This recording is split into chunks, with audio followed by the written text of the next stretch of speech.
জাহান্নাম কেমন হবে আমরা শুধু পড়েছি, দেখি নাই। আজকের তেলাওয়াত কিন্তু আয়াত ওই সংক্রান্ত কিছু কথা আছে, আমরা যদি টাচ দিতে পারি দেবো ইনশাআল্লাহ। 15.5 বছরে ওরা দেশটাকে জাহান্নামের মতোই বানিয়ে ফেলেছিল। হঠাৎ করে আল্লাহ দৃশ্য পাল্টিয়ে দিলেন কেন? আমি 1500 বছর আগে কোরআনে কারিমে সেই কথা আল্লাহ জানিয়েছেন। 2024 সালের 5 আগস্ট আমার তো মনে হচ্ছে যে মিলে গেছে। তো দেখেন সূরা আনআম 44 নম্বর আয়াত, আল্লাহ রাব্বুল আলামিন বলেন থাক, ওগুলো মনে হয় রংপুর বিভাগের লোক, রাজশাহী বিভাগের লোক অত ঝামেলা করে না। মফিজরা ও মফিজি এরকমই করে। যারা এখন ডিস্টার্ব করবে বলবো যে রংপুর বিভাগের লোক।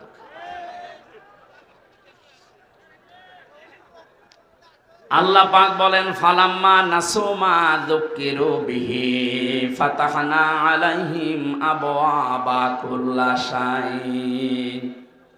যখন মানুষগুলো আমার আদেশ ভুলে গেল, তারা ক্ষমতা নেওয়ার আগেই বলেছিল ক্ষমতায় যেতে যদি পারি মদিনার সনদে দেশ চালাবো। কোরআনটা উল্টিয়ে তারা মোদির সনদে দেশ চালিয়েছে। মদিনার সনদ বাদ দিয়েছে, মোদির সনদ যুক্ত করেছে।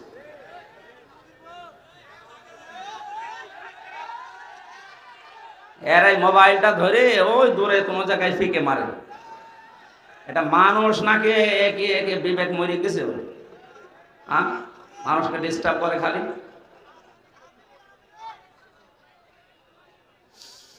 বগুড়াবাসী কোরআনে কারিমের আয়াতের কথা ছিল, যখন আল্লাহর আদেশ তারা ভুলে গেল তখন তাদের নিয়ামতের যত দরজা আল্লাহ নিজে খুলে দিলেন। আমরা দেখতে পেয়েছি 2006 সালের 28 অক্টোবর পৃথিবীর ইতিহাস যারা পাল্টিয়ে ফেলেছিল। কি যিনি পালিয়েছে উনি এখনো পর্যন্ত দেশে আসার আকাঙ্ক্ষা পেশ করছে, অথচ তারই নির্দেশে সারা দেশ থেকে লগি বৈঠা নিয়ে মানুষ পিটিয়ে হত্যা করা হয়েছে রাজধানীতে। এর আসল মাস্টার মাইন্ড, এর হুকুমদাতা হিসাবে উনি দায়ী। কথা বলে না কেন? ডাইরেক্ট ইনডাইরেক্ট মানুষ মেরে ফেলার জন্য বহু চেষ্টা দুনিয়াতে উনি চালিয়েছে। সোজা ছাপটা কথা, আমাদের এই আপনাদের বগুড়ার পুত্রবধূ, ওনাকেও হয়তো ডাইরেক্ট কিছু করে না, ইনডাইরেক্ট এতিমের সম্পদ আত্মসাতের মামলা দিয়েছে। যেই কয় টাকার মামলা দিয়েছে ওই কয় টাকার চাইতে আরো 3 ডবল টাকা বেড়ে গেছে। আমার মনে হয় তার পুরস্কার দেওয়ার দরকার ছিল। তারে যদি আপনি এইভাবে শাস্তি দিয়ে চিকিৎসা পর্যন্ত না দিতে দেন, তাহলে দরবেশ বাবার কি করা উচিত আপনি বলেন? সে তার 2 কোটি 3 কোটি না, 36,000 কোটি আপনি এক জীবনে গণনা করেও শেষ করতে পারবেন না। দেশটা ফোকলা করে ফেলেছে কয়েকজনে। সুতরাং যিনি আছেন দূরে, এই আয়াতের অনুযায়ী আমরা দেখতে পেলাম আল্লাহর আইনগুলো যখন মানুষ ভুলে যায় তখন তাদেরকে আল্লাহ নিয়ামত বাড়িয়ে দেয়। কোন নিয়ামত তাদেরকে দেয়নি? সব আল্লাহ দিয়ে দিয়েছিলেন।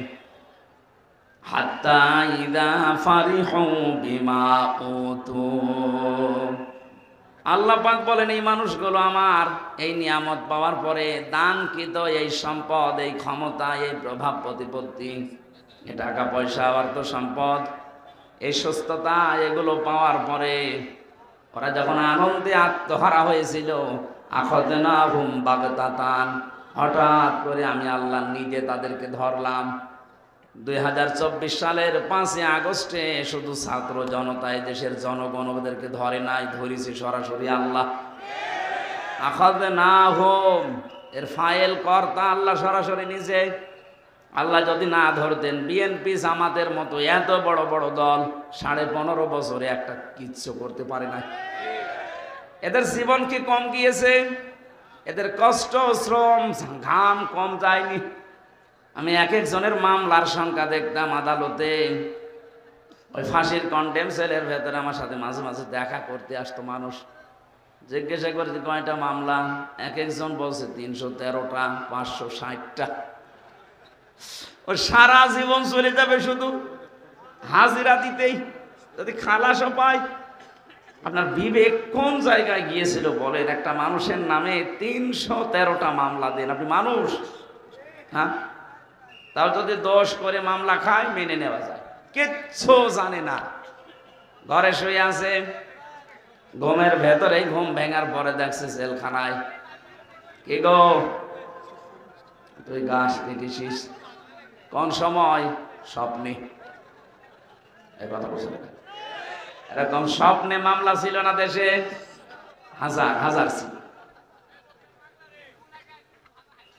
সুতরাং এই অবস্থার যারা সৃষ্টি করেছিলেন, আল্লাহ নিজে বলছেন আমি তাদেরকে তাদের পাপের বোঝা যখন পরিপূর্ণ হয়ে গেছে তখন আমি নিজে তাদেরকে ধরলাম। বাগতাতান শব্দটা কোরআনে আছে। আকস্মিক ভাবে তাদেরকে এমন ভাবে ধরেছি, ওরা যে দুপুরের খাবার খাবে সে সময়টাও পায়নি। এই বাঁশি বাজায় কে? ওর পিঠের ওপর একটা দিন। থাক, যে যেখানে দাঁড়িয়ে আছে বসে আছে থাক, কথা না বললে হবে। কথা বলবেন না ভাই, আমার এমনিতে শারীরিক অবস্থা ভালো না, কথা বলবেন না।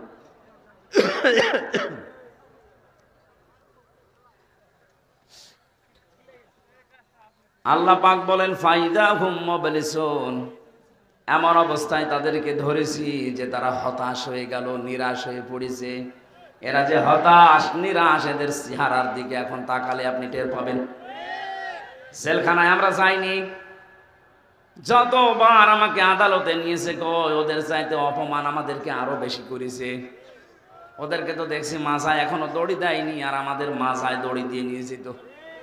চেহারার ভেতরে আমাদের হতাশা ছিল না, কারণ আমরা মজলুম। আর এইগুলো সব জালেম। চেহারার ভেতরে দেখেন কোরআনের আয়াত অনুযায়ী আল্লাহ হতাশা দিয়ে ভরে দিয়েছে।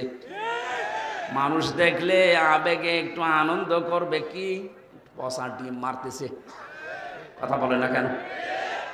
ফাকতিয়া দাবিরুল কওমিল্লাযিনা যালামু, আল্লাহ পাক বলেন জালেমদের শিকড় কেটে দেওয়া হয়ে গেছে। সুতরাং এখনো যারা আশা করে আছেন যে না মা আসতেছে, এই আশা বাদ দেন, কারণ জালেমদের শিকড় কেটে দিয়েছে কে? কিন্তু এই ৮-৯ দিনে আমরা কিছু ষড়যন্ত্র দেখতে পাচ্ছি। যারা পালিয়ে গেছে এরা এখন বাইরের বিভিন্ন মোড়লের কাছে ধর্ণা দিচ্ছে, আর এই মিথ্যা কথাটা তারা জানাচ্ছে যে আমরা নির্বাচিত ছিলাম, আমাদেরকে উৎখাত করা হয়েছে। এটা তাহা মিথ্যা কথা। 15.5 বছরে যারা ছিল ওরা যে নির্বাচিত ছিল, এ কথা শয়তানকে বললে সেও বিশ্বাস করবে না। আপনি বলেন, ঘোড়াকে জিজ্ঞাসা করেন, ঘোড়া হাসবে। একটা কথা বলবে, কারণ নির্বাচিত হওয়া লাগে যে পদ্ধতিতে, আল্লাহ সে পদ্ধতি কোরআনে কারিমে সূরা হজের ৭৮ নম্বর আয়াতে দিয়েছেন। হুয়াজতাবাকুম, আল্লাহ বলেন আমি তোমাদেরকে নির্বাচিত করি, লক্ষ লক্ষ নবীর উম্মত থেকে তোমাদেরকে আমি আল্লাহ নিজে নির্বাচিত বাছাই করেছি। তাহলে নির্বাচিত করার দায়িত্ব কার? পদ্ধতি কি? না, কথা বন্ধ করা লাগবে ভাই, যত জরুরি হোক 1 ঘন্টা পরে বলবেন। মাইকের আওয়াজ আরো বাড়িয়ে দেবেন, আমার গলা বসে দেয় না। নির্বাচিত করা লাগে যে পদ্ধতির মাধ্যমে, ওটার বাংলা নাম নির্বাচন। বাংলা নাম কি? জবাব দেবেন একেবারে ছাত্রের মতো বললাম। নির্বাচিত হয় মানুষ যে পদ্ধতিতে, নাম কি? আপনি একেবারে নিরপেক্ষ দৃষ্টিতে দিয়ে বলেন তো, এই 15.5 বছর নির্বাচন হয়েছে, আপনি কেন এই মিথ্যা কথা ছড়াচ্ছেন? কাদের সিম্পিতি আবার পেতে চান? সারা দুনিয়া জানে যে আপনি নির্বাচন ছাড়াই ছিলেন, কারণ 154 জন নির্বাচনের আগে ঘোষণা দিয়েছেন। কথা বলেন না কেন? দিনের ভোট আপনি রাতে করে নিয়েছেন, কিভাবে বলেন যে আমি নির্বাচিত ছিলাম? একটা হাজি মানুষ এত বড় মিথ্যা কথা আপনি বলতে পারবেন?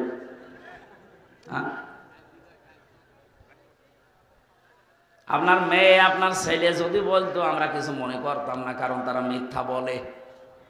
কি আপনি একটা হাজি মানুষ হয়ে মিথ্যা বলেন, তামাম দুনিয়ার মানুষ কি মনে করবে? এ হাজি মনে হয় মিথ্যাই বলে। কাকে যখন ডিম পাড়ে দেখবেন কোকিলের, ও মনে করে কেউ দেখতেছে না।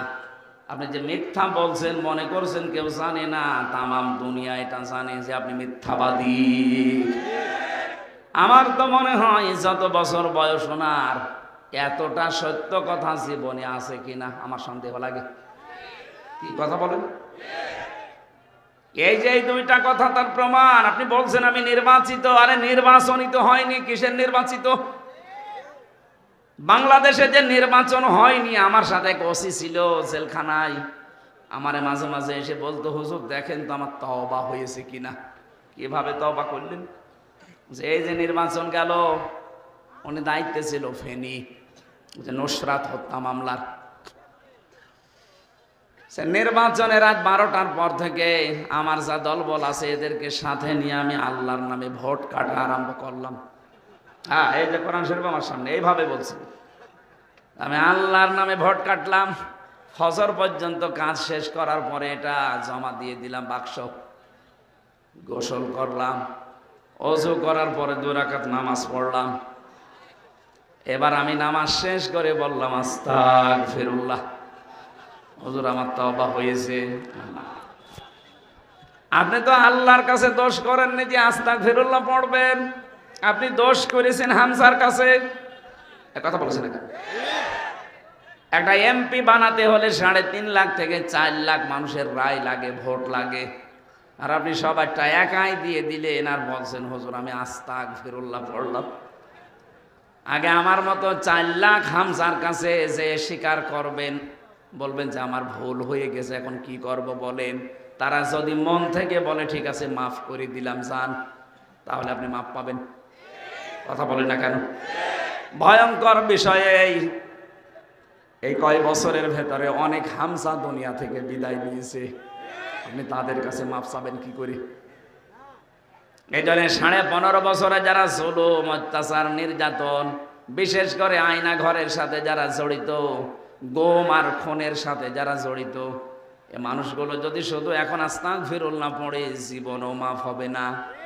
এদের মাপ পাওয়ার একটাই পদ্ধতি আছে, অপরাধ যার কাছে স্বীকার করবেন তার কাছে।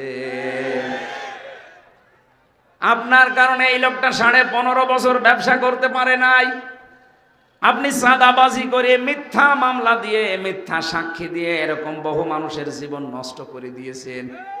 কাউকে গুম করেছেন, খুন করেছেন, আয়না ঘরে রেখেছেন। আমি 10 দিন মাত্র ছিলাম আয়না ঘরে। এই 10 দিনে আমি দেখেছি মানুষের কি যন্ত্রণা ওই জায়গায়। কিছু কিছু মানুষের নখ হয়ে গেছে এত বড় বড়, চুল দাড়ি গোঁফ মনে হচ্ছে জঙ্গল থেকে বেরিয়ে এসেছে। যখন আমাকে কালো কাপড় বেঁধে নিয়ে যেত মাঝে মাঝে ওই দেওয়ালের দিকে, কিছু কারারক্ষী আছে, কিছু পাহারাদার আছে, সবাই একেবারে হারামি না, 2-একটার একটু বিবেক হালকা আছে। ওই মানুষগুলো যেহেতু এর আগে 17, 18, 19 সাল পর্যন্ত তারা আমার আলোচনা শুনেছে, বাইরে যে আরো শোনে, ওরা আমাকে নিয়ে যাওয়ার সময় বলতো হুজুর আস্তে করে খুলে দেই, এ পর্যন্ত কেউ নেই।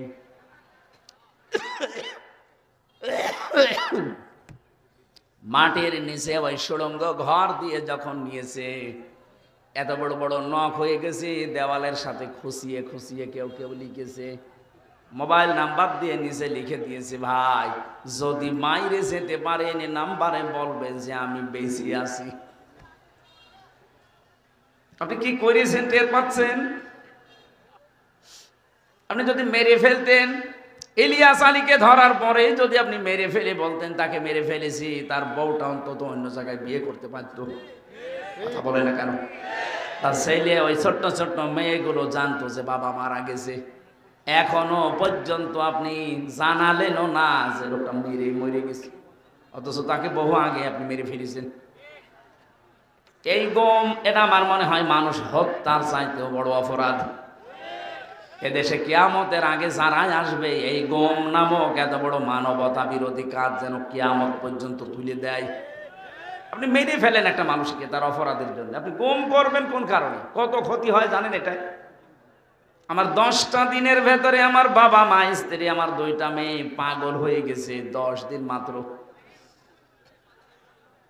মুফতি ফখরুল আমার সাথে ছিল, উনি আমাকে বলতো, ভাই হামজা তোমার সাথে কি করে আমি জানি না, আমার এই পায়ের ভেতর দিয়ে হাত দিয়েছে, এভাবে বসিয়ে পায়ের ভেতরে হাত দিয়ে সামনে যে লোহার ব্যারিকেড দেওয়া আছে ওর সাথে হাত বেঁধে হ্যান্ড কাপ দিয়ে লাগিয়ে দেয়। আরে ভাই 2 মিনিট 5 মিনিট 10 মিনিট না, বছরের পর বছর। কাউকে আমি 8 বছর 10 বছর 14 বছরের মানুষ দেখেছি ওখানে। 14টা বছর একটা মানুষ, এদিকে 1.5 হাত, এদিকে 3.5 হাত, এতটুকু একটা ঘর, কোনো আলো বাতাস নেই। একটা মানুষ জানে না যে এটা কোন বছর কোন সাল চলছে, কি মাস এটা, কি বার এটা, কয়টা বাজে, ওর কিচ্ছু জানা নেই। 2-5 দিন 10 দিন থাকলে তো মানুষ পাগল হয়ে যাওয়ার কথা, আমি তো প্রায় হাফ পাগল হয়ে গিয়েছিলাম। অথচ আপনি আসেন 14 বছর। আমার মনে হয় এই দেশের 18 কোটি মানুষকে মানুষ যদি যিনি পালিয়ে গেছে ওনাকে মাফ করে দেয়, ব্যারিস্টার আরমানের বউ জীবনও মাফ করবে না, এম ইলিয়াস আলীর বউ জীবনও মাফ করবে না।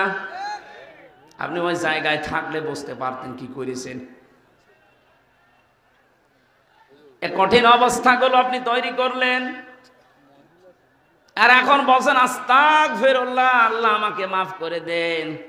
আল্লাহর কাছে আপনি অপরাধ করেছেন, আপনি অপরাধ করেছেন আমাদের কাছে। কথা বলেন ঠিক কিনা? যাদের কাছে অপরাধ করেছেন, যদি সত্যি আপনি জালেম হয়ে থাকেন, আপনি নিজেও জানেন আপনি জালেম কিনা। অপরাধ যার কাছে স্বীকার করবেন তার কাছে। কিভাবে স্বীকার করবেন? যে বলবেন যে ভাই আমার মাফ হয়ে গেছে, ভুল হয়ে গেছে, না, এই 15.5 বছরে তার যে বিশাল ক্ষতি করে ফেলেছেন, ওই ক্ষতিপূরণ আগে তাকে দেবেন। কথা বুঝতেছেন? আমার যে 3টা বছরে আমার বাবার কাছ থেকে প্রায় 30 লাখের উপর আপনার টাকা নিয়েছেন বিনা কারণে। এই যে কয়েকদিন আগে মামলা আমার সব খারিজ হয়ে গেল, আদালত কর্তৃক প্রমাণিত যে আমার কোনো দোষ নেই, আমি নির্দোষ। তাহলে আদালত বলছে আমার কোনো দোষ পাইনি, আমি নির্দোষ। বিনা কারণে নির্দোষ মানুষটাকে 3 বছর আপনি তাও সাধারণ জেলে রাখেননি, ফাঁসির কন্ডেম সেলের ভেতরে রেখেছিলেন। বলেন, আমি কি ওই ধরনের অপরাধ করেছিলাম? ওখানে তো রাখা লাগবে যে মানুষগুলো মার্ডার মামলার আসামি, কেন আপনি আমাকে ওখানে রাখলেন? আমারে আর মামুনুল হককে আর ওই গিয়াসউদ্দিন মামুন সাহেব, 3 জনের ব্যাপারে এত কড়াকড়ি ছিল ভেতরে, দেখতাম ওই ফাঁসের কন্ডেম সেলে রেখেছে, আবার সিসি ক্যামেরা দিয়ে রেখেছে, আমার সাথে যেন কেউ কথা না বলে।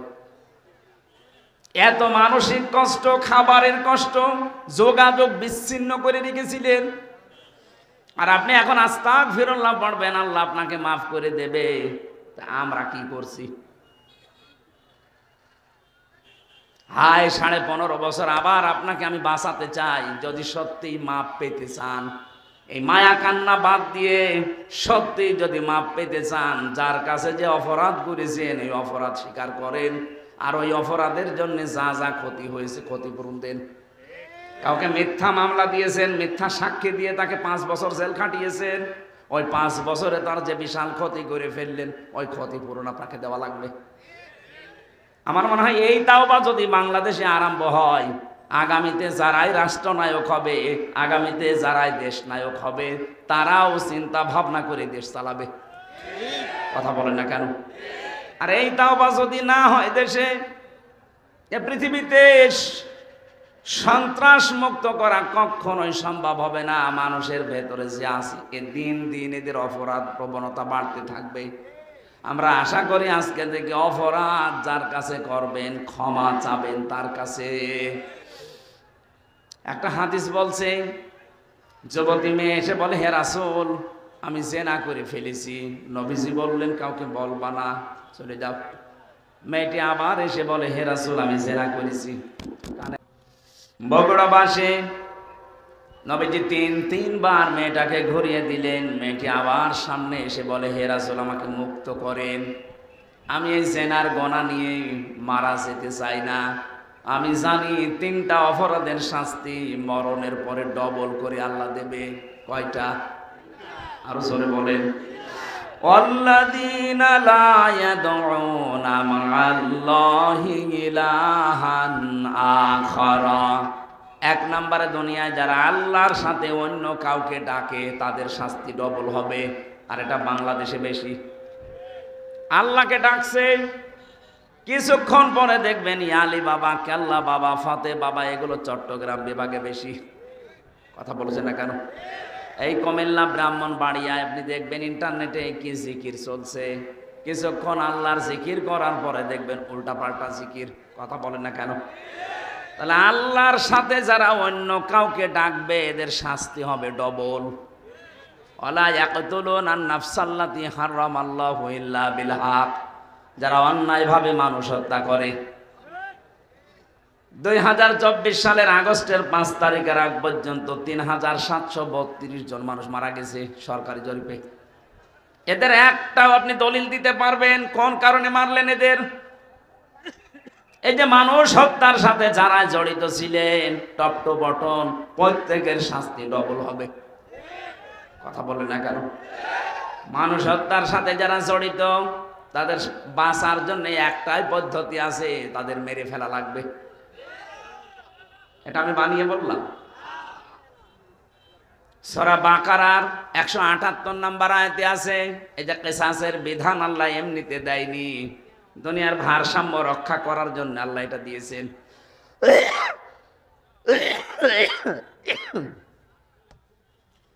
সুতরাং যারা মানুষ হত্যার সাথে জড়িত আপনাদের আখিরাত শেষ, আপনি মারা গেলে জাহান্নামী। ওমাই ইয়াকতুল মুমিনা মুতাআম্মিদান ফাজাযাউহু জাহান্নাম। সূরা নিসার 93 নম্বর আয়াত। আল্লাহ বলেন যারা মানুষ হত্যা করে তাদের 1 নাম্বার শাস্তি জাহান্নাম। কি বলেন বলেন? আপনার আখিরাত তো শেষ।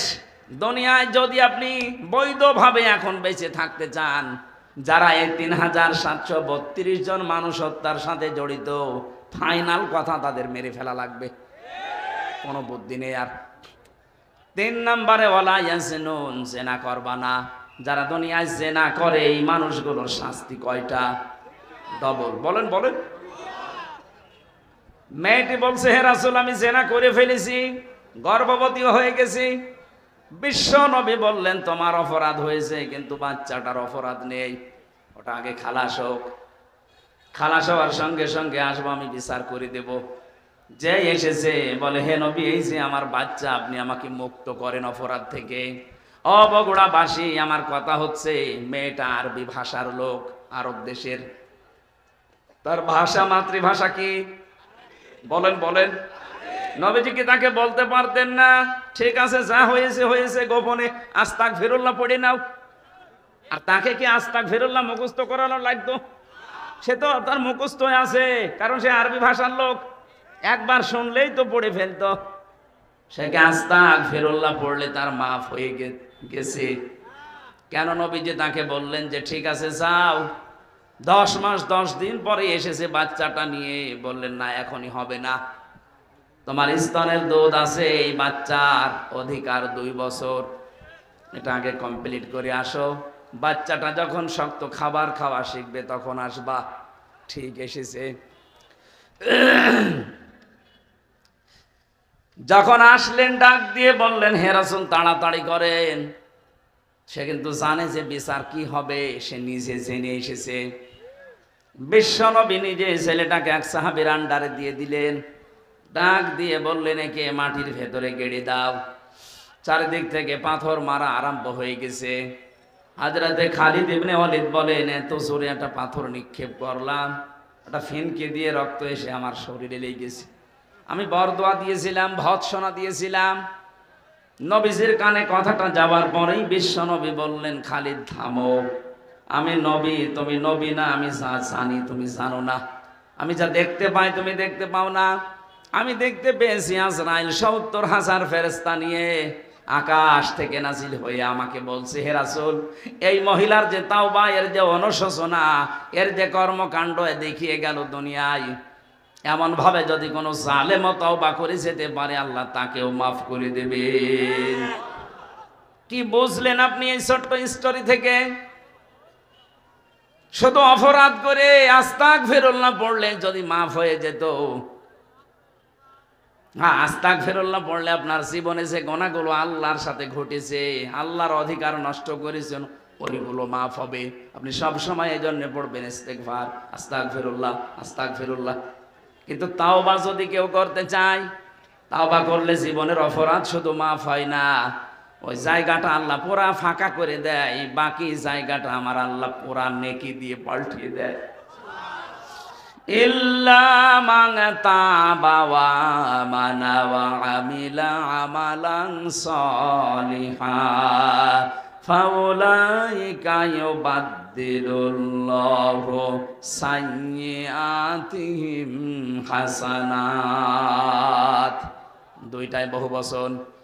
আল্লাহ পাক বলেন যারা তাওবা করে, ইস্তেগফার না, যারা তাওবা করে, এই মানুষগুলো তাওবা করার পরে যদি সিদ্ধান্ত নেয় যতদিন আমি বেঁচে আছি ভালো কাজে লাগবো, এখন তাওবা কি? তাওবার 1 নাম্বার শর্ত হচ্ছে অনুশোচনা করা। কি? 2 নাম্বারে আপনি অপরাধ যার কাছে করেছেন তার কাছে যে স্বীকার করতে হবে, স্বীকৃতি দেওয়া লাগবে। এটা যদি আল্লাহর সাথে সম্পৃক্ত হয় আল্লাহর কাছে বলবেন, যদি বান্দার সাথে সম্পৃক্ত হয় বান্দার কাছে বলা লাগবে। 3 নাম্বারে যা করেছি জীবনে আর এই কাজ আমি জীবনে দুনিয়ায় কোনোদিন রিপিট করব না। জোরে বলেন সুবহানাল্লাহ। তাহলে তাওবা করলে জীবনের অপরাধ শুধু মাফ হয় না, পুরা জায়গাটা আল্লাহ নেকি দিয়ে পাল্টিয়ে দেয়। এটা আস্তাগফিরুল্লাহর মতো না। মেয়েটা তাওবা করেছে না ইস্তেগফার করেছে? তাওবা। বলেন বলেন। এই জন্য আমার আল্লাহ দুনিয়াতে তার এমন তাওবা কবুল করলেন, বিশ্বনবী বলেন এটা যদি পুরা আরব জাহানে সবার ভেতরে ভাগ করে দেন সবাইকে আল্লাহ মাফ করে দেবে। এত বড় তাওবা হয়েছে তার। আর 15.5 বছরে এই 14 দল বাদ দিয়ে বাকি আমরা যারা আছি এদেশে সবাই মাজলুম। কথা বললেন না? 14 দল বাদ দিয়ে বাকি যারা আছি আমরা সবাই কম বেশি মজলুম। এই মজলুমদের এখন উহুদের ময়দান থেকে শিক্ষা নেওয়া লাগবে। উহুদের ময়দানে প্রথমে কিন্তু বিজয় হয়ে গিয়েছিল মুসলমানদের, কিন্তু গনিমতের মাল যখন ভাগাভাগি করার জন্য দৌড়াদৌড়ি আরম্ভ করেছে, হযরতে খালিদ বিন ওয়ালিদ ওই সময় কাফের ছিল। আকস্মিক ভাবে তিনি অতর্কিত হামলা চালিয়ে জায়গায় 14 জন মানুষ মেরে ফেলেছিলেন। আমার মনে হয় বাংলাদেশ এখন উহুদের প্রান্তরে দাঁড়িয়ে আছে। আমরা যে বিজয়টা পেয়েছি, এই মাজলুম মানুষগুলো যদি এখনো পর্যন্ত মায়ের পেটের সন্তানের মতো আমরা সিমেন্টেড হয়ে যেতে না পারি, ওরা কিন্তু এখনো উৎপেতে আছে। দেখেন না, মাঝে মাঝে বলে আমি কাছাকাছি আছি, চট করে ঢুকে পড়বো, এমনি বলে। ওরা ওই খালিদ বিন ওয়ালিদ যখন কাফের ছিল, যে ভূমিকায় ছিল, ওরা ওই ভূমিকা পালন করার জন্য আছে উৎপেতে। এখানে মাঝে মাঝে নতুন নতুন ইস্যু তৈরি করে পাঠায়। আর দেশের কিছু মানুষ আছে ওরা আন্দাজে লাফিয়ে পরিবেশ নষ্ট করে। আর পরিবেশ নষ্ট করে করবে কি? পেছনে লাল হয়ে যায়। এই কথা বলছে না কেন? যে গোপালগঞ্জে আরম্ভ করেছিল, ওই সময় কয়েকদিন শুনলাম বাসের ভাড়া গোপালগঞ্জ থেকে ঢাকা পর্যন্ত যদি আপনি দাঁড়িয়ে যান 1000 টাকা, আর বসে গেলে 500 টাকা। কারণ বসার মতো কায়দা আর্মি ওদের রাখে নাই। কথা বলে ঠিক কিনা? এই জন্য আহ্বান জানাচ্ছি, পালিয়েছে গেছে। এ দুনিয়ার ইতিহাসে এটাই বলে 850 বছর আগে ওনার দাদা পালিয়েছিল, লক্ষণ সেন। কথা বলে না কেন? ওনার দাদা কথা বললাম কেন? আমার ফাঁসি চাই বইটা পড়েন, দেখেন ওনার জন্মের ইতিহাস লেখা আছে। ওনার জন্মের ইতিহাস না, ওনার বাবার জন্মের ইতিহাসও লেখা আছে। আমি মেজর ডালিম বলছি, বইটা পড়েন। আমি 5 তারিখের পরে এই কয়েকটা বই আমি সব আগা গোড়া শেষ করে দেখেছি। আল্লাহ, আমরা ভাবি কি আর আসলে হয়েছে কি? আন্দাজে মুসলমান বললেই হবে। এই জন্যে বলছি 850 বছর আগে ওনার পরদাদা দাদা যারা পালিয়েছে, লক্ষণ সেন সেই রাস্তা ধরেই পালিয়ে গেল। পৃথিবীর ইতিহাস পুরা পাল্টিয়ে দিয়েছে। 350 জন এমপি একবারে পালিয়ে যায়। সারা পৃথিবীর 257টা রাষ্ট্রে আমি পাইনি, এই বাংলাদেশে দেখলাম। শুধু পার্লামেন্টের যারা মেম্বার এরাই পালিয়ে যায়নি, জাতীয় মসজিদের ইমাম পর্যন্ত পালিয়ে গেছে। কি আশ্চর্য বলেন তো, ইমাম সাহেবও পালিয়ে যায়। কিছুদিন পরে এসেছিল আবার জোর করে ইমামতি নেওয়ার জন্য, জনগণ জুতা পিটা দিয়েছে। পরের দিন দেখলাম স্ট্যাটাস দিয়েছে ফেসবুকে, জনগণ আমাকে জুতা দিয়ে পিটিয়েছে কিন্তু আমার গায়ে লাগেনি। ওরে শয়তান, মানুষের বিবেক মরে গেছে। ও মানুষটা কত নিচে নেমেছিল বলেন। দুনিয়ার স্বার্থে এই লোকটা নৌকা মার্কা নিয়ে দাঁড়িয়েছে। আমার মনে হয় লোকটা যদি কুকুর মার্কায় দাঁড়াইতো তাও পাস করত। কারণ মার কাটা আল্লাহ এত বেশি ঘৃণিত বানিয়ে দিয়েছে, পায়খানার দিকে মানুষ এখন তাকায়, তাও নৌকার দিকে তাকায় না। টাকা এখন চড়া লাগবে মাঝে মাঝে বন্যা হলে, এই কারণে যারা এখন চড়তে যায় তারাই ধরা খায়। এই যে দরবেশ নৌকায় করে পালিয়ে যাচ্ছিল, সাবধানের জন্য নৌকা যখন ডুবে গেছে ও ছাতা আর মনে হয় কিয়ামতের আগে উঠবে না। কারণ দুনিয়ার ইতিহাসে এইটাই আমরা পড়েছি, কোন স্বৈরাচার যদি একবার পালিয়ে যায় ও জীবন থাকতে আর ফিরে আসে না, কারণ ও জানে আমি গেলেই মারা পড়ে যাব। জনগণ যেভাবে ফুসে আসে, ওই দিন যদি আর 5 মিনিট সময় পেত, আমার মনে হয় এতদিন কব্বরে পাঠিয়ে দিত। হায়াত আছে বলে বেঁচে আছেন, কিন্তু সারা জীবনে এখন যতদিন আছেন অপমানের জীবন নিয়ে থাকা লাগবে। আমাদের শিক্ষা নেওয়া দরকার এখান থেকে, আমরা যেন জালেম হয়ে না যাই কোনোদিন। যদি আমরা কেউ জুলুমকারী হয়ে যাই, মাজলুমকে আল্লাহ তো ক্ষমা করে দেবে, কিন্তু জালেমের জন্য আল্লাহ নিজে মামলা দেবে। এটা আছে সূরা শূরা 25 নম্বর পারা 6 নম্বর পৃষ্ঠার 12 নম্বর লাইনের 42 নম্বর আয়াতের প্রথম অংশে আছে, ইন্নামাস সাবিলু আলাল্লাযিনা ইয়াজলিমুনান নাস। অবশ্যই আমি আল্লাহ নিজে মামলা দায়ের করব তাদের বিরুদ্ধে যারা মানুষ হয়ে মানুষের উপরে জুলুম করেছে। 15.5 বছরে যে জুলুম হয়েছে এটা ওয়াজ করা লাগবে আরো জোরে। সুতরাং 1628টা চেয়ার ছিল এই দেশে, মেন চেয়ার শাহ আলম ভাইয়ের চেয়ার না, এই চেয়ার না। যিনি পালিয়েছে তাকে থেকে শুরু করে থানার শিবগঞ্জের ওসি পর্যন্ত 1628টা চেয়ার ছিল মেন দায়িত্ব পালন করার জন্য। আর এইগুলো যারা ঘোরাফেরা করে এরাই দেশ চালায়। এই মানুষগুলোর প্রত্যেকটাই ছিল জালেম আর জালেমের সহযোগী, কেউ ডাইরেক্ট কেউ ইনডাইরেক্ট। এই কথা বলেন না কেন? এদের বিরুদ্ধে মামলা হামজার, বলেন শাহ আলমের, কার? আমরা অত্যাচারিত হয়েছি, আমরা যদি কিছু নাও বলি আল্লাহ আপনার বিরুদ্ধে মামলা দেবে। কারণ এই দেশের 1628টা চেয়ারের যারাই ছিল তারা আল্লাহর মামলার আসামি। আপনি শব্দটা খেয়াল করছেন? কত ওজনওয়ালা, আল্লাহর মামলার আসামি এরা। বাদী যত বড় হয় মামলা তত কঠিন হয়, বলেন। এরা আল্লাহর মামলার আসামি। এদের দুনিয়াও শেষ, জালেমদের আখিরাতও শেষ। আল্লাহু লা ইয়াহদিল কওমাজ জালিমিন। আল্লাহ বলেন আমি জালেমদেরকে হেদায়েত দিচ্ছি না, দেব না। এটা মুজারে, বর্তমান, ভবিষ্যৎ, প্রেজেন্ট, ফিউচার। কি করলেন আপনি? জালেমদের দোসর হয়ে সাহায্য সহযোগিতা করে যা কামিয়েছিলেন সেগুলো ভোগ করতে পারলেন না। আর দুনিয়া তো শেষ হয়ে গেল, আপনার আখিরাতও শেষ। আপনি তো ছোটখাটো কোন বাদীর আসামি না, আপনি সরাসরি আল্লাহর মামলার আসামি। আপনার দিকে তাকিয়ে এখন আফসোস হয় মাঝে মাঝে, কি করলেন আপনি? আমাদের জীবনের দিকে একটু খেয়াল করা দরকার। আমি আমার ঈমান থেকে বলছি, এখানে যারাই আমরা আছি 200 বছর পরে যদি এই জমিনে কেউ আমরা ঘুরে আসি, আমার নিজের বাড়ি, বানানো বাড়ি, আমাকে আমার নাতি ছেলে তারা উঠতে দেবে? বলেন তো দুনিয়াটা কেমন?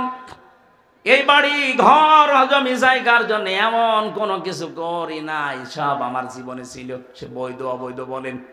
অথচ মাত্র 200 বছর পরে এখন ফিরে আসবেন, আপনাকে আপনার ছেলের ছেলের ছেলে 3 পুরুষের পরে আর তারা চিনবেও না, উঠতেও দেবে না। কোরআনে কারিমে আল্লাহ আমাদেরকে কথাটা বারবার আমাদের বিবেকের কাছে ধাক্কা দিয়েছেন। আমাল হায়াতুদ দুনিয়া ইল্লা মাতাউল গুরুর। ও পৃথিবীর বান্দা বান্দিরা, একটু বিবেকটা কাজে লাগাতে পারো না? দুনিয়ার জীবন কিন্তু ধোঁকা। তোমার মা বাবাও ধোঁকা, সন্তান ধোঁকা, স্ত্রী ধোঁকা। দুনিয়ায় একটু ভান করে থাকো, দেখো চোখ বন্ধ করে সব ধোঁকা ধরা পড়ে যাবে। সুতরাং আমরা যেন পাগলামি না করি কেউ। বিশাল ধোঁকা আমাদের সামনে যেটা দেখা দিচ্ছে এখনো আছে, এই ধোঁকায় পড়ে আমি আমার আখেরাত নষ্ট কোনো করতে পারি না। আমার আখেরাত যেন আমার সামনে এক নাম্বারে থাকে, এ দুনিয়া যেন আমার পেছনে থাকে। তাহলে আখেরাত যদি কেউ এক নাম্বার বানায়, দুনিয়া আমার আল্লাহ তার কপালে যা আছে এমনি দিয়ে দেবেন। আমরা কি আখেরাত সামনে রাখতে রাজি আছে? বলেন বলেন। আমার এবার তেলাওয়াত কি তো আয়াত সূরা আরাফ 179 নাম্বার আয়াত। আজকের আলোচনার বিষয় যেটা বলেছিলাম, নাম হচ্ছে বিবেক। নাম কি? এটা যাদেরকে আল্লাহ দিয়েছেন, এই বিবেক যাদের কাছে লাগে না, একেবারে অ্যাক্টিভ হয়ে মিশে যাবেন কোরআনের সাথে। আল্লাহ পাক বলেন, ওয়ালাকাদ যারানা লিজাহান্নামা কাসীরাম মিনাল জিন্নি ওয়াল ইনস। অধিকাংশ মানুষ আর জিন জাহান্নামে যাবে, এই জন্যই তাদেরকে বানিয়েছি। কে বলছেন? প্রশ্ন আসতে পারে, তাহলে আমার দোষ কি? অধিকাংশ মানুষ আর জিন যদি জাহান্নামে যায়, তা আমার কি দোষ? হ্যাঁ, এখানে আল্লাহ 3টি ইন্দ্রিয় শক্তির কথা দিয়েছেন। যাদের ভেতরে এই 3টা আছে, যদি কাজে না লাগে সে জাহান্নামে যাবে, যার কাজে লাগবে সে জান্নাতি। একেবারে কাটছাট সহজ কথা। 1 নম্বরে লাহুম কুলুবুল লা ইয়াফকাহুনা বিহা, যাদের কলব আছে কিন্তু চিন্তা ভাবনা নেই। এটা আপনাকে বিবেক আল্লাহ দিয়েছেন, কিন্তু বিবেকটা আপনি কাজে লাগান না। বিবেক কাজে লাগাতে পারলে আপনি রাস্তা হারাবেন না, রাস্তা পেয়ে যাবেন। একেবারে গোড়াতে শিকড়ে আল্লাহ হাত দিয়েছেন আমাদের। হালাতা আলাল ইনসানি হিনুম মিনাদ দাহারি লাম ইয়াকুন শাইআম মাযকুরা। আল্লাহ পাক বলেন, হামজা একটু কি খেয়াল করো না, বিবেকটা কাজে আমার লাগে না, যে তুমি জন্মের আগে উল্লেখ করার মতো কিছুই ছিলে না। আমার এই যে 33 বছর বয়স, এখন 34 বছর আগে হামজা নামে আমার বংশে যেহেতু কেউ ছিল না, আমার বংশে আমার এই রিয়াজ এবং ফিরোজা, এই মাধ্যমে আমি দুনিয়ায় আসলাম। কেউ আলোচনাও কোনোদিন করেছে যে এখানে হামজা নামে একজন এসেছে? মাত্র 34 বছর আগে। আল্লাহ পাক আমাকে এটা স্মরণ করাচ্ছেন কেন? কারণ একটা দুর্বল জায়গায় আঘাত দিয়েছেন আমার। আমি তখন কিছুই ছিলাম না, নেই থেকে আস্তে আস্তে আমার আল্লাহ আজ হামজা বানিয়ে চেয়ারে বসিয়েছে। এখানে মা বাবার দায়িত্ব শুধু বিছানায় থাকা, বাকি যা করার কে করেছে? একটু বিবেকটা এদিকে কাজে লাগাতে পারেন না? আল্লাহ আমাদের একটা স্মরণের মাধ্যম দিয়েছেন এইভাবে, ফালিয়ানজুরিল ইনসানু মিম্মা খুলিক খুলিকা মিম্মা দাফিকি ইয়াখরুজু মিন বাইনিস সুলবি ওয়াত তারাইব। মানুষকে একটু নজর করে দেখে না যে কি দিয়ে তারে বানালাম। বাবার স্ফলিঙ্গ দিয়ে দ্রুত গতিতে বের হয়ে যাওয়া পানিটা দিয়ে, যেটা একবার বের হলে শরীর থেকে গোসল ফরজ হয়ে যায়। যে পানির ছাড়া পৃথিবীর কোন মার্কেটে 4 আনাও দাম নেই। কথা বলেন, কেউ ফ্রি দিলেও আপনি নেবেন না। এরকম একটা না পাক দুর্গন্ধযুক্ত পানি দিয়ে আল্লাহ আমার অস্তিত্ব আরম্ভ করলেন। আল্লাহ পাক বলেন, এই পানিটা যখন মায়ের রেহেমের ভেতরে যায়, বাবার মাকে দিয়ে আমি আল্লাহ এই 2টা না পাক পানি এক জায়গায় 4 8টা জিনিস বানাই। চুল, রগ, হাড় আর পর্দা, রক্ত, গোশত, চর্বি আর চামড়া। বিজ্ঞান ভিত্তিক আলোচনায় যখন তাফসীরগুলো আমি মিলিয়েছি, দেখেছি হ্যাঁ, এই 4 8টা জিনিস এক। আল্লাহ পাক বলেন, মানুষ বানাতে কমপক্ষে 13টা উপাদান লাগে। 13টা বিষয় এক জায়গায় না হলে দুনিয়ায় আপনি আসতে পারবেন না, আসলেও অপূর্ণাঙ্গ হয়ে আসবেন। 4 4 8টা নাই, আপনার মার বাবা দুইজনেরটা নিয়ে বানালেন, বাকি 5টা এখনো 13 হতে কয় লাগে? এই 5টা আমার আল্লাহ নিজের রব নামের কারণে দিয়েছেন। ওয়াজআলা লাকুমুস সামআ ওয়াল আবসারা ওয়াল আফইদা। আল্লাহ বলেন শ্রবণ শক্তি, দর্শন শক্তি, বাক শক্তি, আকেল শক্তি আর ঘ্রাণ শক্তি, এর ভেতরে যদি একটাও তোকে কম দিতাম, দুনিয়ায় আসতে ঠিক কিন্তু অপূর্ণাঙ্গ হয়ে। যদি বাক শক্তি না দিতাম কথা বলতে পারতে না। বিজ্ঞান এখন প্রমাণ করছে কয়েক ইঞ্চি জায়গায় মানুষে কথা বলে, এক একটা কথা তৈরি হতে 27টা ধাক্কা লাগে। কয়টা? আপনি কম্পিউটার ভেড়াবেন, আমি যা দেখিয়ে দিতে পারবো। 27টা স্তর পার করার পর একটা কথা তৈরি হয়।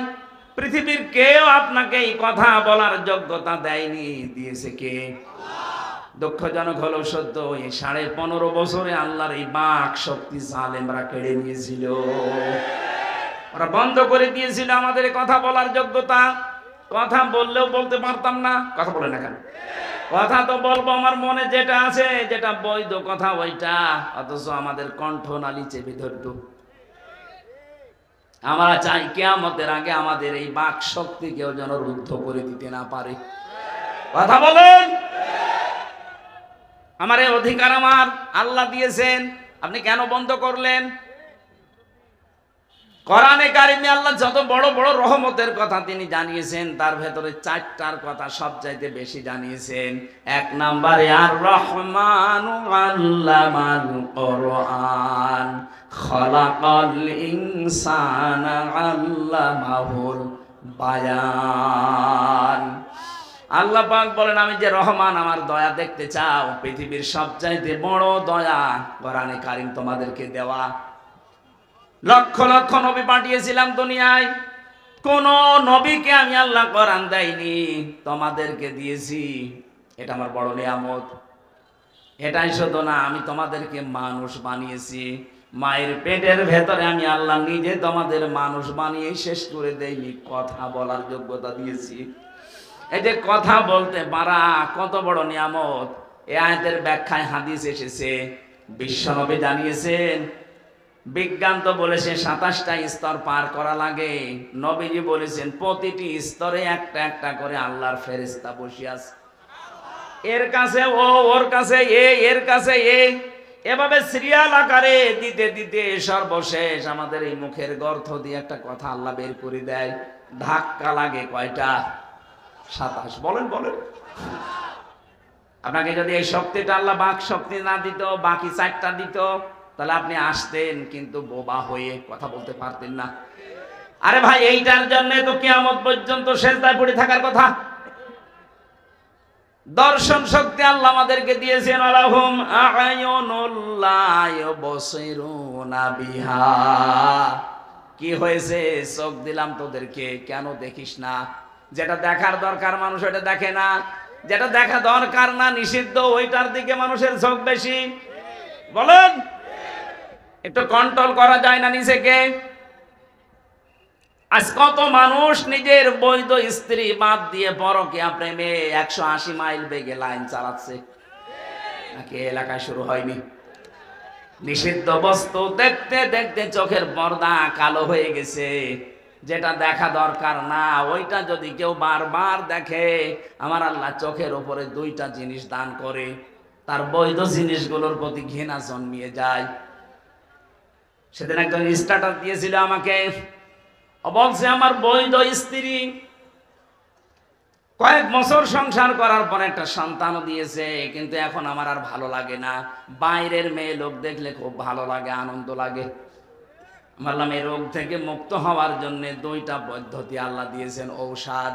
এখানে যাদের এরকম অভ্যাস আছে, নিজের জায়েজ স্ত্রী এখন আর ভালো লাগছে না, বাইরেরটা দেখলেই কেমন জানি আকর্ষণ তৈরি হয়, নাকি এলাকায় নেই? যদি এরকম মন মানসিকতা কারো তৈরি হয়, উলঙ্গ অর্ধ উলঙ্গ নাচ দেখলে আনন্দ লাগে, তাদেরকে আপনি কোরআনে কারিমের ঔষধ 2টা বলছি। সূরা নূর 18 নম্বর পারা 12 নম্বর পৃষ্ঠা 7 নম্বর লাইনের 30 নম্বর আয়াত। একটু বাড়ি যে আয়াতটা একটু তাফসীর পড়বেন। وقل للمؤمنين يغضوا من أبصارهم ويحفظوا فروجهم ذلك أزكى لهم إن الله خبير بما يصنعون বলেন আল্লাহু আকবার। আল্লাহ পাক বলেন, হে নবী, মুমিন পুরুষ যারা আছে এখানে তাদেরকে আপনি বলে দেন তারা যেন তাদের চক্ষুকে নিম্নগামী করে রাখে পর স্ত্রী থেকে, পর নারী থেকে। 2 নম্বরে তাদের লজ্জা স্থানকে হেফাজত করে। প্রশ্ন আসতে পারে দুইটা কাজ করা অত সহজ? হ্যাঁ, সহজ না। এই জন্যই তো আল্লাহ আপনাকে এত দামি বানিয়েছে। আপনার পরীক্ষা তো এই দুইটাই। বিশ্ব নবী জানিয়েছেন দুইটা গর্থের যদি কেউ আমাকে গ্যারান্টি দিতে পারে, আমি আল্লাহর নবী বলছি তাকে আমি জান্নাতে পৌঁছিয়ে দেব। 1 নম্বরে এই মুখটা, 2 নম্বরে লজ্জা স্থান। এই দুইটা গর্থ যদি সত্যিই কেউ হেফাজত করে রাখতে পারে, আল্লাহর দিকে তাকিয়ে একটা অনির্বচন সুখ আপনাকে আল্লাহ দান করবে। শব্দটা কে বললাম বলেন তো? অনির্বচন সুখ। এটা বাংলা, বাস্তবতা দেখাচ্ছি। এই যে সিল ছো মারে যখন পাখির বাচ্চাদের, মা পাখিটা তখন নিজের ডানাটা এভাবে বিছিয়ে ফল করে দেয়, এর নাম আরবিতে ওয়াকফিজ।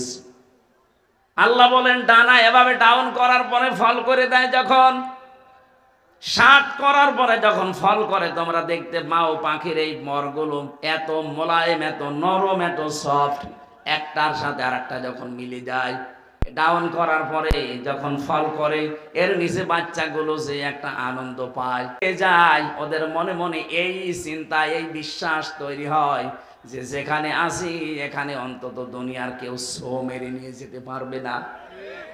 তখন ওরা কিচির মিচির আওয়াজ দেয়। বাংলাতে এদেরকে বলা হয় অনির্বচন সুখ। আপনি যদি সত্যি আল্লাহর ভয়ে আজকে আপনার এই চোখের যে গোনা আছে এটা বন্ধ করে দিতে পারেন, আপনার হৃদয়ের ভেতরে আল্লাহ আলাদা ভাবে একটা সুখ নিজে দান করবেন। বগুড়াবাসী এই জন্য এখনই এই মুহূর্ত থেকে এই মাহফিল যদি সাকসেস করতে চাই, শুধু সুন্দর করে সাজানোই না, এটা বাড়ি নিয়ে যাওয়া লাগবে। যাদের মোবাইলে এমন দৃশ্য তৈরি করা আছে, ডিলিট করেন। যেটা নিচে দেখলে আনন্দ পান, অন্য দেখলে আপনার লজ্জা লাগে। এরকম দৃশ্য নেই? এই কথা বলছেন এখানে? এইরকম দৃশ্য যাদের আছে, নিজে দেখলে খুব আনন্দ লাগে, মজা লাগে, অন্য কেউ দেখলেই আপনার লজ্জা লাগে। এটা ডিলিট করবেন। কারা কারা হাত তোলেন তো? এই মুরব্বী, দেখি মোবাইল, দেখি দেখি কি আছে, দেখি। কি আশ্চর্য! দাঁড়িয়ালা মানুষ, কি রেখেছেন আপনি মোবাইলে? এক্ষণে ডিলিট করেন। আপনার ওয়াজ শুনতে আসাচ্ছে, ওটা ভাটা জিনিস ডাউনলোড করে আপনি ওয়াজ শুনতে এসেছেন, এক্ষণে ডিলিট করে বাড়ি যাবেন। আল্লাহ আমাদের চোখের হক আদায় করার জন্য কয়েকটা জিনিস কোরআনে কারিমে আমাদের সামনে এনে দিয়েছেন।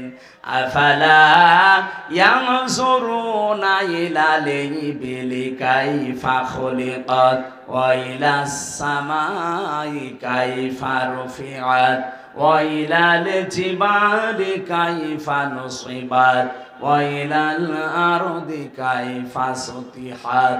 বলেন আল্লাহু আকবার।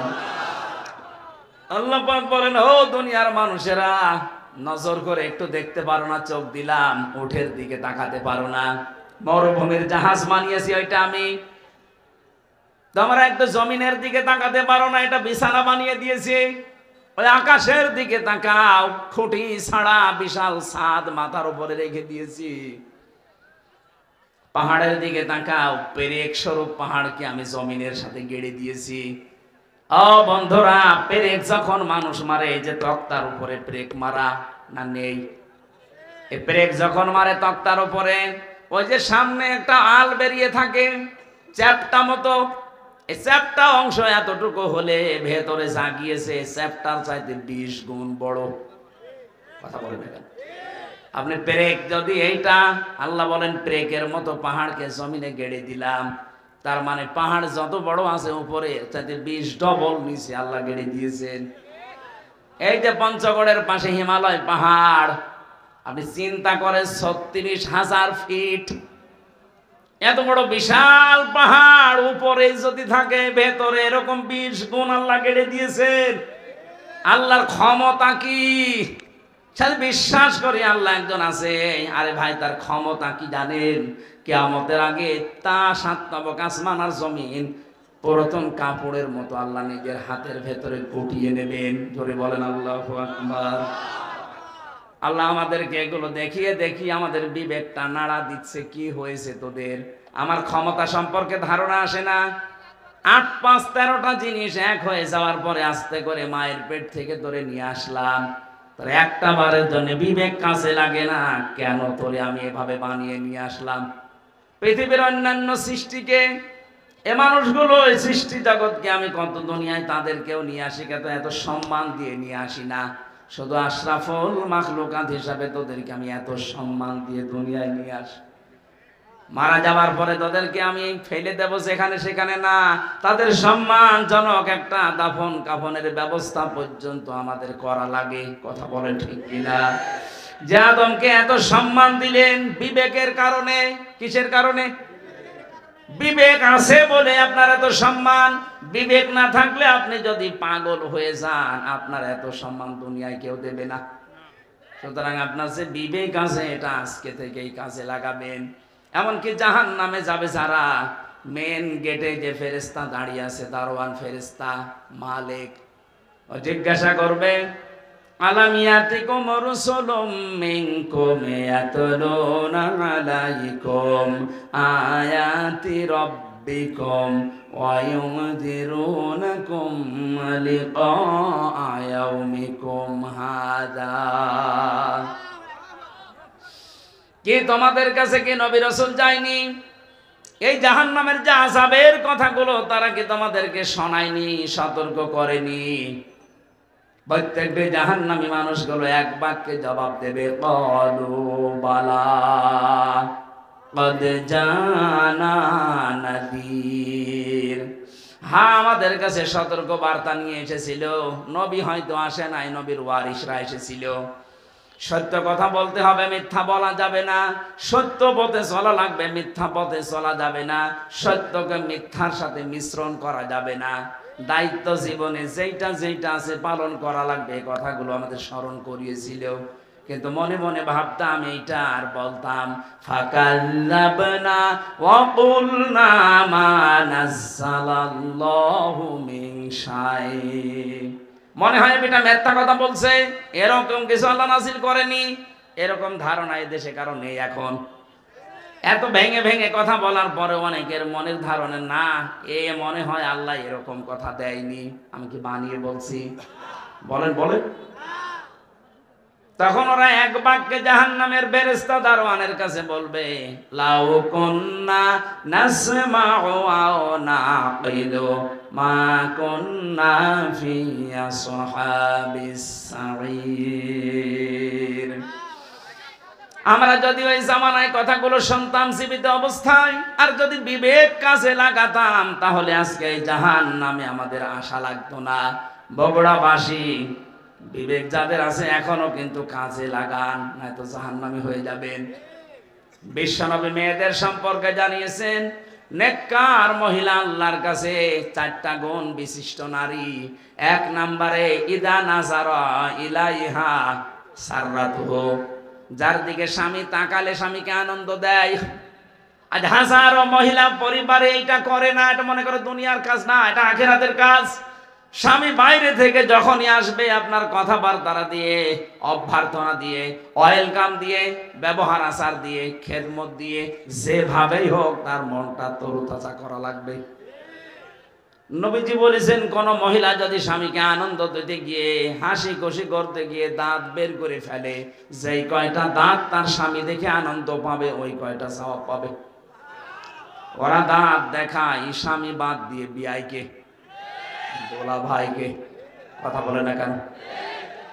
ওয়াইদা গাবা আনহা হাফিজাতুহু, 2 নম্বরে ওই মহিলার জন্য জান্নাতের 8টা দরজা খোলা থাকবে। যেই মহিলার স্বামী বাড়ি থেকে চলে গেলে, অনুপস্থিত থাকলে সে তার নিজের ইজ্জত আবরু সম্ভ্রমকে হেফাজত করে রাখে। কত মহিলা স্বামী বাড়ি থেকে চলে যেতে দেরিও মনে হয় যে ঈদ বেঁধে গেছে ওর। বলেন, পরকীয়া প্রেমে যারা লিপ্ত, মেয়েদের অভ্যাস একটা আছে জন্মগত ভাবে, ওরা যদি একবার কোনো জিনিসের শান্তি পেয়ে যায়, জীবন চলে গেলে ওই জায়গা ছাড়তে চায় না। এটা শুধু দোষ ওদের একা না, হযরত আদম আলাইহিস সালামের স্ত্রী থেকে শুরু।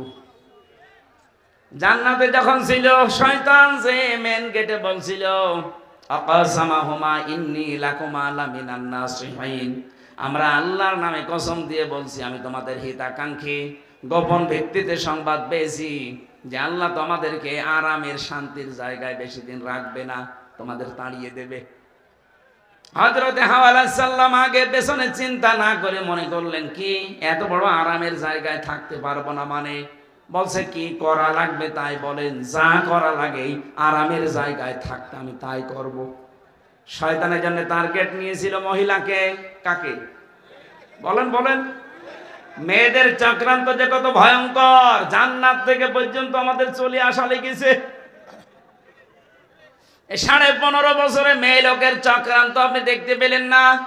একবার কোন রকমে চেয়ারে বসার পর যে শান্তি পেয়ে গেছে, দুনিয়ার সব মানুষ মারা যাক, চেয়ার আমার চাই। মাঝে মাঝে দেখতাম এই কথা বলতো, নির্বাচন হয় হোক না হয় না হোক, আমি ক্ষমতা চাই। এটা শয়তানের কথা। কার কথা? মেয়েরা, আপনি স্বামী বাইরে গেলে যে অনুপস্থিত স্বামী, আন্দাজে যার তার মোবাইলে কল দিয়ে এই যে শাবনূরের কণ্ঠে কথা বলেন, আপনি যতক্ষণ পরপুরুষের সাথে কথায় লিপ্ত থাকবেন আপনার কবিরা গুনাহ উঠতে থাকবে। মেয়েরা মোবাইলে কোন আওয়াজে কোন সিস্টেমে কথা বলবে আল্লাহ তাও জানিয়েছেন। সূরা আহজাবের 32 নম্বর আয়াত, ইয়া নিসান নাবিয়্যি লাস্তুন্না কা আহাদিম মিনান নিসাই ইনিত্তাকাইতুন্না ফালা তাখদাউনা বিল কওলি। আল্লাহ পাক বলেন, হে নবীর স্ত্রীরা, পর্দার আড়াল থেকে যদি কথা বলতে চান, কথা বলবেন সত্য কথা, কিন্তু ভাষা করবেন রুক্ষ সূক্ষ্ম, গরম দিয়ে কথা বলবেন।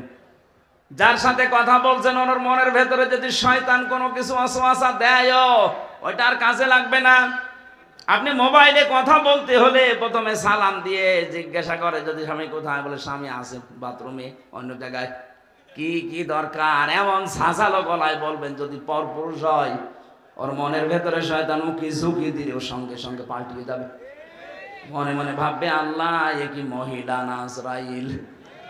আর যদি শাবনূরের কণ্ঠে আপনি শুরু করেন আলাপ, ও মনে করবে কাজ হচ্ছে। 1 দিন 2 দিন 5 দিন পরে দেখবেন 2 সন্তান ফেলে দিয়ে উনি আল্লাহ রাস্তায় পালিয়েছে।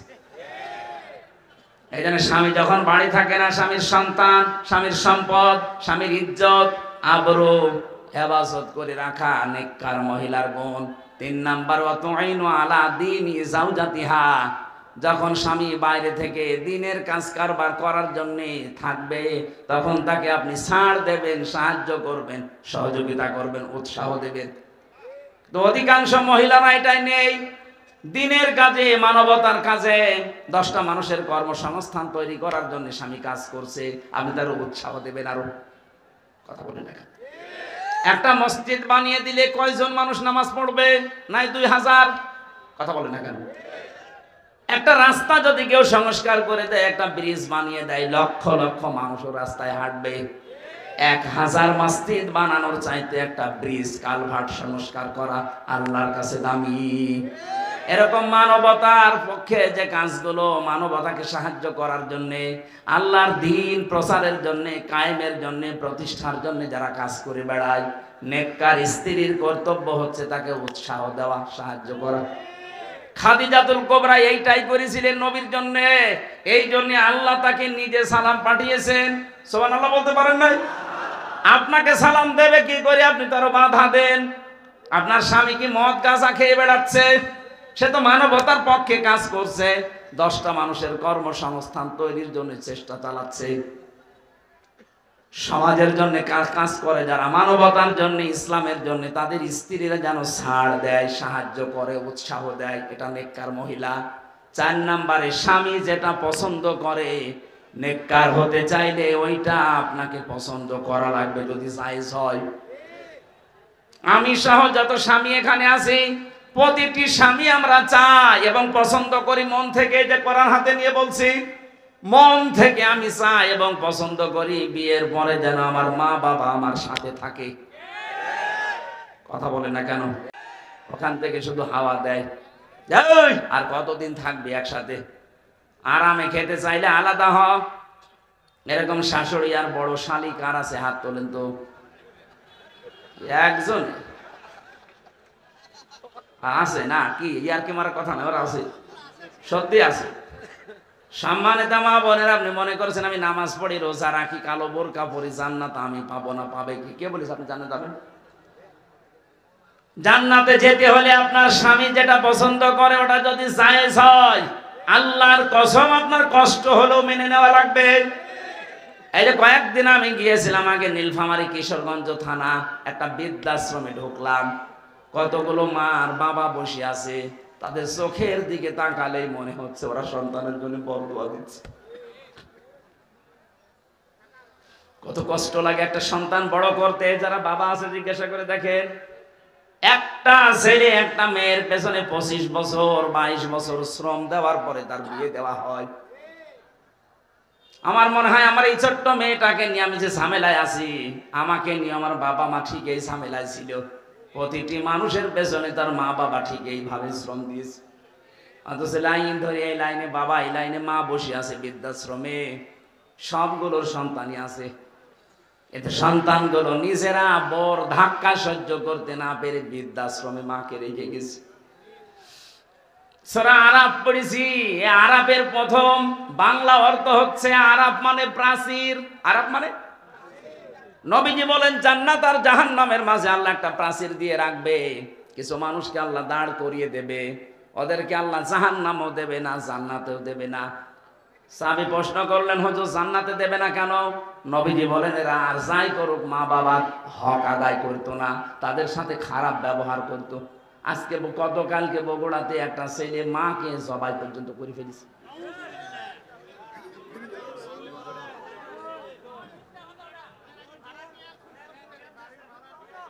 সে যেই হোক, ছড়িয়েছে তো এই সংবাদ। এটা যদি নাও হয়ে থাকে, এরকম জঘন্য কাজ বাংলাদেশ সহ বিশ্বে এখন অনেক জায়গায় হচ্ছে। নিজের মাকে পর্যন্ত জবাই করে ফেলতে পারে যে সন্তান। আমার মনে হয় আরাফ নামক প্রাচীরে অলরেডি দাঁড়িয়ে আছে। সাহাবী বললেন, হুজুর ওরা জাহান্নামে যায় না কেন? বিশ্বনবী বলেন ওদেরকে আল্লাহ জাহান্নামে দিচ্ছে না, কারণ ওরা দুনিয়াতে দিন কায়েমের জন্য চেষ্টা করত। সুতরাং আপনার জীবনের মেন টার্গেট বানাবেন আল্লাহর দিনকে করে জমিনে কায়েম করা যায়, সে যেভাবেই হোক। পদ্ধতি যদি এই দুনিয়াতে আল্লাহর পাঠানো সিস্টেমের বাইরে যায়, ওই পদ্ধতি মানা যাবে না, যেটা জিএমবিরা করে না। ইসলাম কোনদিন এই পৃথিবীতে জঙ্গিবাদ, সন্ত্রাসী, বোমা হামলা এটা সমর্থন করে নাই, করবেও না। এই পৃথিবীর ময়দান শান্ত রাখার জন্য আল্লাহর যে নিয়ম আছে, রসুলের দেখানো যে পদ্ধতি আছে, এইটা অ্যাপ্লাই করে যদি কিয়ামত পর্যন্ত লাগে, দিন কায়েম না হয়, আপনার অসুবিধা নেই, আপনি চেষ্টা করার কারণে বেতন পেয়ে যাবেন। কথা বলে না কেন? আমাদের চেষ্টা থাকা লাগবে কি করে আলা আলাহুল খালক ওয়াল আমর, এই জমিন আল্লাহ বানিয়েছে, কি করে আল্লাহর জমিনে আল্লাহর দিন এখানে দাঁড় করানো যায়। এটা আমি করতে পারলে ভালো, না করতে পারলো আমার লস নেই। আমার বিকাল 5টা মানে জীবনের শেষ দিনে আল্লাহ আমাকে বেতন দিয়ে দেবে, আর আমার বেতনের নাম জান্নাত। বেতনের নাম কি? এজন্য আমাদের বিবেকটা আজকে আমাদের কাজে লাগানোর সময়। দুনিয়াতে যাদের বিবেক কাজে লাগে না, কোরআনের ভাষায় সূরা আনফাল 22 নম্বর আয়াত, ইন্না শাররাদ দাওয়াবি ইনদাল্লাহিস সুম্মুল বুকুমুল্লাযীনা লা ইয়াকিলুন।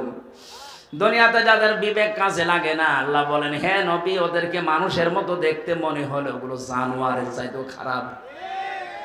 আমি বারবার বলছি কেন শব্দটা, কারণ 15.5 বছরে যারা ছিল একটারও বিবেক কাজে লাগে নাই। আপনার যদি বিবেক ন্যূনতম কাজে লাগতো, বিনা ভোটের এমপি হয়ে আপনি বুক ফোলাতে পারতেন না? আপনার লজ্জা করতো না? জনগণ আমাকে নির্বাচিত করে না, আমি পরিচয় দিই করে যে আমি এমপি। আপনার বিবেক কোথায় গিয়েছিল? পুকুরে পোশাক করেছিল বিবেকে? সারা দুনিয়া ধিক্কার দিয়েছে 15.5 বছর, এরপরও মাটি কামড়িয়ে সিয়ার ধরে পড়ে আছে। আল্লাহ এত বড় লাথি দিয়েছে, এখন আদালতে নিতে গেল দেখি লাথি খাই। কয়েকদিন আগে ইনো একটা লাথি খেয়েছে না? শুধু ওরে না, যারা জালেম ছিল প্রত্যেককে লাথি দেওয়া দরকার। এগুলো তো দুনিয়ার লাথি, আখেরাতের লাথি পড়ে আছে। ফেরেশতারা ওদেরকে ফুটবলের মতো পিটাবে। জালেম আমরা কোনোদিন যেন না হয়ে যায়। আল্লাহুম্মা আযানুল্লাহ ইয়াসমাউনা বিহা, যেগুলো শোনার তোমরা শোনো না। কি হয়েছে? কান দিলাম, শুনতে চাও না কেন? উলাইকা কালানাম, এই 3টি ইন্দ্রিয় শক্তি যাদের দিলাম, যারা কাজে লাগায় না, এই মানুষগুলো জানোয়ার। কে বলছেন? বলেন বলেন। আপনি নিজেকে এবার নিজে প্রশ্ন করে দেখেন তো, আল্লাহ আপনাকে বিবেক দিয়েছে, চোখ দিয়েছে, কান দিয়েছে, যাদেরকে দেয়নি তাদেরটা বাদ দিলাম, কিন্তু যাদের দিয়েছে আপনি কি জবাব দেবেন? এক অন্ধ আমার সাথে খাবার খাচ্ছিল, এটা কুমিল্লায়। হঠাৎ দেখে বিদ্যুৎ চলে গেল, আমরা চিল্লা পাল্লা আরম্ভ করেছি। অন্ধ আমার হাত চেপে ধরে বলছে, হুজুর চিল্লান। মাত্র 1.5 মিনিট 2 মিনিট কারেন্ট চলে গেছে, আপনি চিল্লাচ্ছেন। অথচ আজ 42 বছর আমার জীবনে কারেন্ট নেই। আল্লাহ যদি চোখটা সত্যি আপনাকে না দিত, কি হতো বলেন তো আপনার জীবনে? কত লাতি গোতা, কত মানুষের অপমান অপদস্থ সহ্য করা লাগতো। এই জন্য কাজে লাগান। এটা যদি দেখার শক্তি পেয়েছেন, শোনার শক্তি পেয়েছেন, বিবেকটা আল্লাহ দিয়েছে, পাগল বানায়নি। সত্যি যদি কাজে লাগাতে না পারেন, আপনি আল্লাহর কাছে জানোয়ার।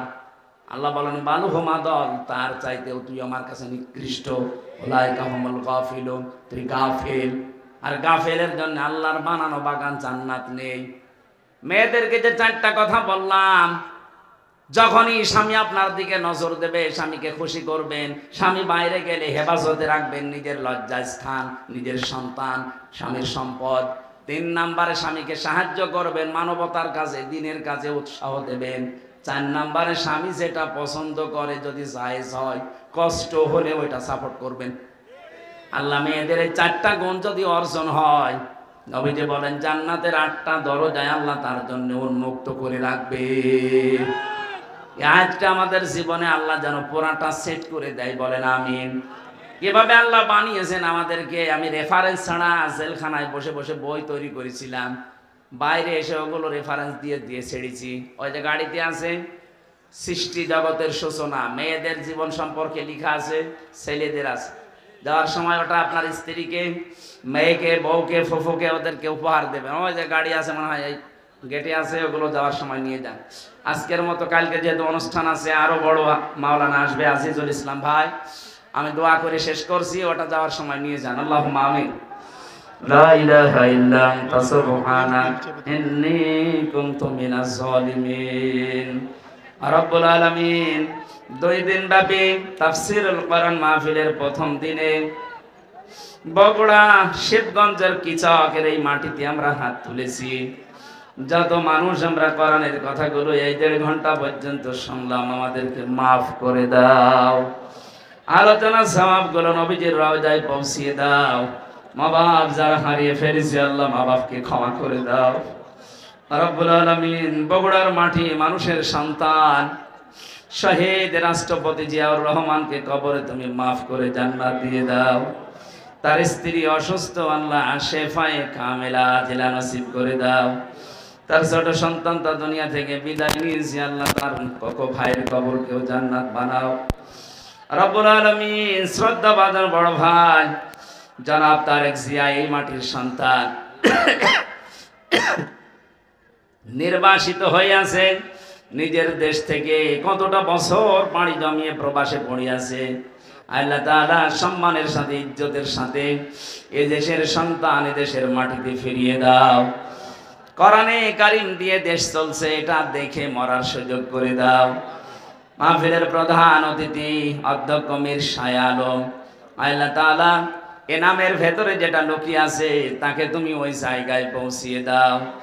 জনগণের খেদমত করার জন্য আশা আকাঙ্ক্ষা পেশ করেছে, তোমার ইলমে জানা আছে তার দ্বারা কি হবে? মানবতার কাজ হবে, ইসলামের কাজ হবে। তোমার জানা থাকে, আল্লাহ তুমি তাকে বিজয় করে দিও। সম্মানিত সভাপতি মাহফিলের যে দুইজন আলেম, আল্লাহ বিশেষ করে আমার আফসার ভাই, জনগণের দায়িত্ব তাকে দিয়েছিলে, সামনে যেন তুমি তাকে সঠিকভাবে দায়িত্ব পালন করার সুযোগ করে দিও। মা বোনদেরকে 4টা গুণে গুণান্বিত হওয়ার তৌফিক দাও। জালেমের জেলখানায় 3টা বছর বড় অসুস্থ হয়ে পড়েছি আমি, আল্লাহ আমাকে তুমি আগের অবস্থায়, স্বাভাবিক অবস্থায় ফিরিয়ে দাও। কোরআনের কথাগুলো সহজ সরল ভাষায় বলার মতো যোগ্যতা আমাকে ভিক্ষা দাও। এই এলাকায় মাটির নিচে কত মানুষ ঘুমিয়ে আছে, কোরআনের ইজ্জতে আল্লাহ তুমি মাফ করে দাও। জেলখানায় আমার পার্টনার শ্রদ্ধাভাজন বড় ভাই জনাব মিয়া নুরুদ্দিন অপু, আল্লাহ তার সন্তানের জন্য দোয়া চেয়েছে, ছেলেটাকে কবুল করো, তার শরীরকে তুমি সুস্থ রাখো আল্লাহ। বহু সাহায্য করেছে জেলখানার ভেতরে আলেমদের, আল্লাহ তাআলা এই ওসিলায় তাকে তুমি মাফ করে দাও। বারাকাল্লাহু লানা ওয়া লাকুম ফিল কোরআনিল আযীম। মরণ আসলেই যেন বলতে পারি লা ইলাহা ইল্লাল্লাহু মুহাম্মাদুর রাসূলুল্লাহ।